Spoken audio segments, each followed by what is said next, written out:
Hi, എല്ലാവർക്കും നമസ്കാരം. നമ്മളിന്ന് ഫസ്റ്റ് ഡേ ആണ്. നമ്മൾ ഡൽഹിയിലേക്ക് യാത്രയ്ക്ക് വേണ്ടി ട്രിവാൻഡ്രം എയർപോർട്ടിൽ നിന്ന് നമ്മൾ സ്റ്റാർട്ടിങ് ചെയ്യാൻ പോകുന്നത്. നമ്മൾ ടിക്കറ്റ് എല്ലാം ചെക്ക് ചെയ്ത് ടിക്കറ്റ് കിട്ടി. നമ്മൾ ഗേറ്റ് പാസിൻ്റെ അവിടെ എത്തി. അപ്പം ഫ്ലൈറ്റിൻ്റെ ടൈം 12:30 എന്ന് പറഞ്ഞ് കുറച്ച് ഡിലേ ആയിരുന്നു. നമ്മളങ്ങനെ അവിടെ വെയിറ്റ് ചെയ്യുന്നുണ്ട്. അപ്പോൾ നമ്മൾ ടൈം വന്നപ്പോൾ നമ്മൾ ഇറങ്ങി. അടുത്തേക്ക് നമ്മൾ ഇന്ത്യൻ ഫ്ലൈറ്റിലാണ് പോകുന്നത്. അപ്പോൾ അതിലേക്ക് പോകാൻ വേണ്ടി ഡൊമസ്റ്റിക്കിൽ നമ്മളിങ്ങനെ ബസ്സിൽ അവിടെ തന്നെ ബസ്സുണ്ട്. അതിൽ കയറി നമ്മൾ അങ്ങോട്ട് പോകേണ്ടതായിട്ടുണ്ട്. നമ്മുടെ ബസ് വന്നിട്ടുണ്ട്. ആദ്യത്തെ വണ്ടിയിൽ നല്ല ഫ്രഷായിട്ട് നമ്മൾ കയറിയില്ല. അടുത്തതിൽ നമ്മളിതാ കയറുന്നുണ്ട്. നമ്മൾ കുട്ടികൾക്കാണെങ്കിൽ ഫസ്റ്റ് ടൈം കയറുന്നതിൻ്റെ ഒരു എക്സൈറ്റ്മെൻ്റ് ഒക്കെ എല്ലാം കാര്യങ്ങളുണ്ട്.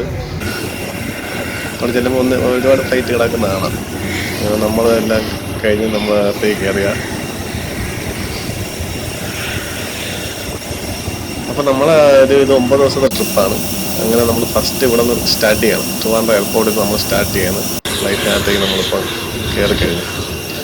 അതായത് നമ്മൾ ഡൽഹി, ആഗ്ര, കുളു, മണാലി, അമൃത്സർ, വാഗാ ബോർഡർ ഇത്രയാണ് നമ്മൾ 9 ദിവസം കൊണ്ട് കവർ ചെയ്യാൻ പോകുന്നത്. അതിൽ ഫസ്റ്റ് ഡേ ആണ്. ഇതിൻ്റെ ഷോർട്ട് ഞാൻ ഇട്ടിട്ടുണ്ട്. ഇതിനകത്ത് വന്നപ്പോഴേക്ക് ഒരു AC എല്ലാം ഓണാക്കി നല്ല പുക പോലെ സാധനങ്ങൾ വരുന്നുണ്ട്. അങ്ങനെ നമ്മൾ ഫ്ലൈറ്റ് 5 തുടങ്ങി. റൺവേ എന്നത് പറന്നുയർന്നു. പറക്കുന്ന സമയത്തുള്ള ചെറിയൊരു ഇതേ ഉള്ളൂ. കൂടുതലും പേർക്ക് അതൊന്നും ഫീൽ ചെയ്യില്ല. നമ്മൾ ഉയർന്നു ഓൾമോസ്റ്റ് ലുലു മാളിൻ്റെ മണ്ടേ കൂടെയൊക്കെ ആണെന്ന് തോന്നുന്നു ഇപ്പം പറന്ന് നോക്കിക്കൊണ്ടിരിക്കുന്നത്. അതെ, നമ്മൾ ആ പാലം, വേളി പാലമൊക്കെ കാണാൻ കഴിയും. ഇവിടെ നല്ല പച്ചപ്പാണ്. നമ്മളെ കേരളത്തിൽ നിന്ന് ഇങ്ങനെ ഫ്ലൈ ചെയ്ത് പോകുമ്പോൾ പച്ചപ്പാണ്. മുകളിൽ ചെന്നാൽ പിന്നെ പ്രത്യേകിച്ച് കാഴ്ചകളൊന്നുമില്ല. 3-3.5 മണിക്കൂർ നമുക്ക് ഇങ്ങനെ വെറുതെ വെളിയിലോട്ട് ഇങ്ങനെ നോക്കിയിരിക്കാനേ പറ്റുള്ളൂ. നല്ല സിനിമയൊക്കെ കൊണ്ടുപോകണമെങ്കിൽ സിനിമ കാണാം. നൈസ് എക്സ്പീരിയൻസ് ആണ്.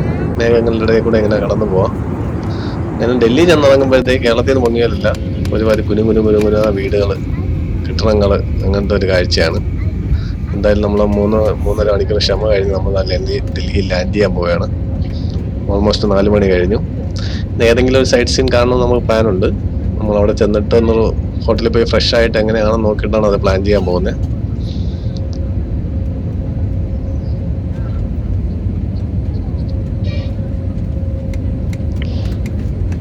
പകൽ സമയം വരുമ്പോഴുള്ള ഗുണം ഇതാണ്, നമുക്ക് ലാൻഡ് ചെയ്യുന്ന സമയത്ത് ഒരുപാട് കാഴ്ചകൾ കാണാൻ കഴിയും. ഡൽഹി എന്താണെന്ന് കാണണമെങ്കിൽ ഫ്ലൈറ്റിൽ വന്നാൽ നമുക്ക് കാണാൻ കഴിയും. അങ്ങനെ നമ്മൾ എയർപോർട്ട് എത്തിയിട്ടുണ്ട്. റൺവേയിലേക്ക് നമ്മളിപ്പോൾ ഇറങ്ങുകയാണ്. ജസ്റ്റ് ഒന്ന് താഴെ ഇറങ്ങുമ്പോഴത്തേക്ക് അതിൻ്റെ ഒരു ഫീൽ ഉണ്ടാവും, ജെർക്കുണ്ടാവും, വേറെ ഒന്നുമില്ല.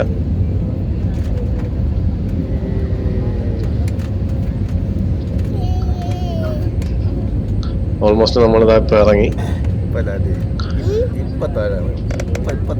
നമ്മൾ ഇപ്പം ലാൻഡ് ചെയ്യും. യെസ്, നമ്മളത് ലാൻഡ് ചെയ്ത് കഴിഞ്ഞു. ഇപ്പോൾ വിങ്സിൽ കണ്ട വിങ്സ് ബ്രേക്ക് ചെയ്യണതിൻ്റെ ഇതായിരിക്കണം. ഇതിന് ഫ്ലൈറ്റിനെ കുറിച്ച് കൂടുതൽ അറിയാമെന്നുള്ളവർക്ക് കമൻറ്റ് ചെയ്യാം. എന്തായാലും അത് ഓപ്പൺ ആയിട്ടുണ്ട്.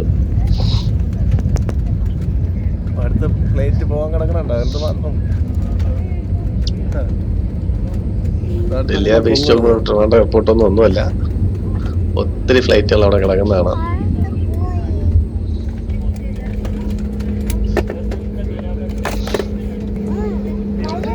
അങ്ങനെ നമ്മുടെ വിമാനം ഒരിടത്തോണ്ടിറക്കി. നമ്മൾ ലഗേജ് കൊണ്ടുപോകാൻ വേണ്ടിയുള്ള വണ്ടിയും വന്നു കഴിഞ്ഞു.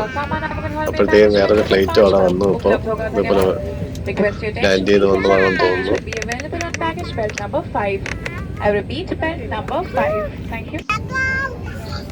ഈ പോകുന്നത് നമ്മളെ ലഗേജ് ആണെന്ന് തോന്നുന്നു. ലഗേജ് എല്ലാം അവർ ഭദ്രമായിട്ട് കൊണ്ടുവരും.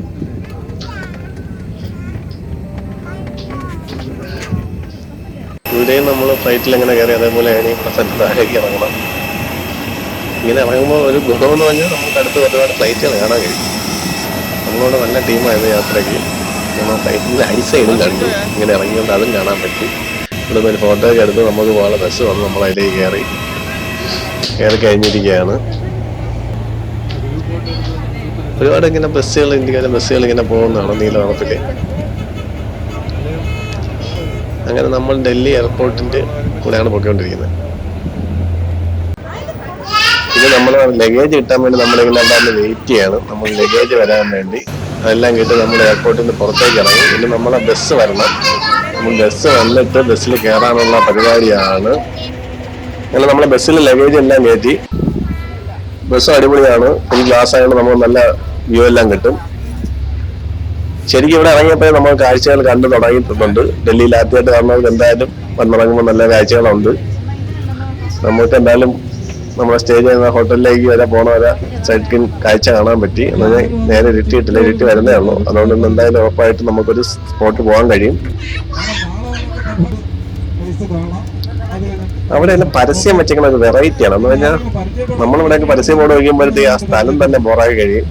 ഇതും ഒരു അടിപൊളി എന്താ പരസ്യങ്ങളെല്ലാം ഡിസൈനിലാണ് വെച്ചേക്കണേ. എനിക്ക് തോന്നുന്നു എല്ലാ ടൗണും ഇതേപോലെ നല്ല ഇന്റർനാഷണൽ ലെവലിലേക്ക് നമ്മൾ രാജ്യം തന്നെ മാറുമെന്ന് തോന്നുന്നു. ഓരോരുത്തർക്കും ഓരോ സ്ഥലത്തിനും ഓരോന്നായി നോട്ട് ചെയ്യുന്നല്ലേ. അങ്ങനെ കാഴ്ചകളൊക്കെ കണ്ട് നമ്മൾ ഏകദേശം ഹോട്ടലിന്റെ അടുത്ത് ഉടനെ തന്നെ എത്തുമെന്ന് 5 കിലോമീറ്റർ അടുത്തുള്ള ഹോട്ടലാണെന്ന് പറഞ്ഞു.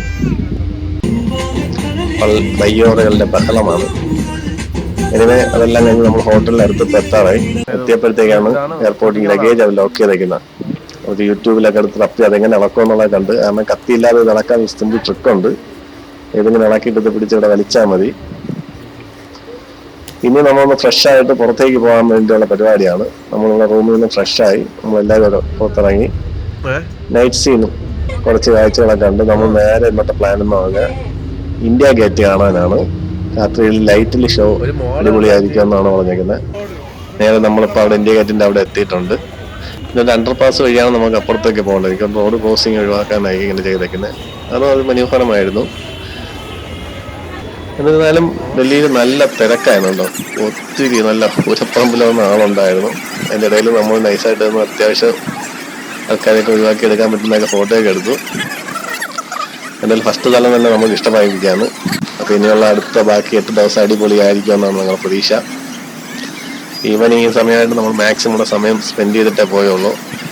യാത്രയുടെ ക്ഷീണമുണ്ട്. എന്നിരുന്നാലും ചരിത്ര പ്രാധാന്യമുള്ള ഒരു ഇന്ത്യ ഗേറ്റ് കണ്ടു. ഇതിന്റെ നേരെ തന്നെ ഓപ്പോസിറ്റ് ആയിട്ട് രാഷ്ട്രപതി ഭവൻ ഉണ്ടെന്നാണ്. പകലാണെങ്കിൽ വ്യക്തമായിട്ട് കാണാമായിരുന്നു. നമ്മൾ എന്തായാലും തിരിച്ച് വണ്ടിയിലേക്ക് കയറാൻ പോവുകയാണ്. കയറുന്ന സമയത്തേക്ക് നമ്മളത് രാഷ്ട്രപതി ഭവന്റെ ലൈറ്റ് കണ്ടായിരുന്നു. ഇത് കണ്ടു. അപ്പൊ ഇതാണ് ഫസ്റ്റ് ദിവസത്തിലാണ് വീഡിയോ. നമ്മൾ ഹോട്ടലിൽ സ്റ്റേ ആണ്. ഇതോടുകൂടി നമ്മൾ ഫസ്റ്റ് ദിവസത്തെ വീഡിയോ ഇവിടെ അവസാനിപ്പിക്കുകയാണ്. ഇനി 8 ദിവസത്തെ വീഡിയോസ് ഇതിന് പുറകെ കാണാനുണ്ട്. നിങ്ങളുടെ വിലയേറെ കമന്റും നിർദ്ദേശങ്ങളും എല്ലാം ഇതിനകത്ത് നിങ്ങൾ പോസ്റ്റ് ചെയ്യുക. അതേപോലെ വീഡിയോ ഇഷ്ടപ്പെട്ടാൽ ലൈക്ക് ചെയ്യാനും ഷെയർ ചെയ്യാനും മറക്കല്ലേ. ബൈ.